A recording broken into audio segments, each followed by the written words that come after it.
मराठी अभिनेत्री विशाखा सुभेदार सध्या अत्यंत भावनिक अवस्थेत असून त्यांनी सोशल मीडियावर एक व्हिडिओ शेअर करत मदतीची आर्त हाक दिली आहे. अमेरिकी-इराण संघर्षाच्या पार्श्वभूमीवर त्यांच्या मुलाचा प्रवास अडकल्याने विशाखा सुभेदार यांची चिंता अधिकच वाढली आहे. विशाखा सुभेदार यांचा मुलगा अभिनय हा लंडनला जाण्यासाठी निघाला होता, मात्र लेओव्हरसाठी कुवेत येथे उतरावा लागला. त्यानंतर मध्य पूर्वेतील तणाव आणि फ्लाइट्स रद्द झाल्यामुळे अभिनय गेल्या 4 दिवसांपासून कुवेतमध्ये अडकला आहे. नमस्कार, मी विशाखा सुभेदार.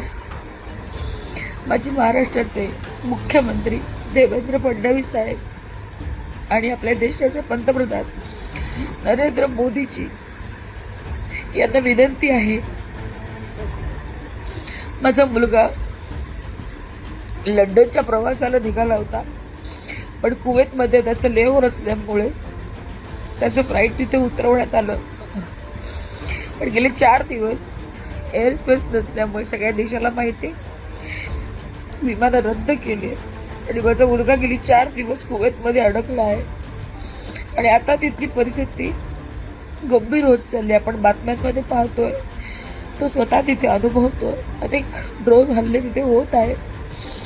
आता त्याला एका हॉटेलमध्ये एअरलाईन सर्व्हिसेसनी त्याची व्यवस्था केलेली आहे. इंडियन एम्बेसीनी कुवेतमध्ये असलेले त्यांनी तिथे व्यवस्था केलेली आहे. परंतु आता त्यांना भारतात परत आणण्याची व्यवस्था करावी. जसं दुबईच्या लोकांना परत आणलं गेलं तसंच कुवेतमध्ये सुद्धा आपले भारतीय अडकले, त्यांना परत आणण्याची व्यवस्था करावी अशी माझी त्यांना कळकळीची विनंती आहे. अनेक भारतीय, अनेक पोरांच्या आया, अनेक कुटुंब त्यांची इथे आपल्या मायदेशी वाट बघत आहेत. तर लवकरात लवकर त्यांना सुद्धा आणण्याची व्यवस्था करावी, आमच्या मुलांची काळजी घ्यावी एवढीच विनंती सरकारला आणि आपल्या भारताच्या पंतप्रधानांना यांना मी करत आहे. कृपया लवकरात लवकर मार्ग काढावा. विशाखा सुभेदार म्हणतात की केवळ त्यांचाच नव्हे तर अनेक भारतीय कुटुंबांचे आप्त स्वकीला सध्या मध्य पूर्वेत अडकले आहेत.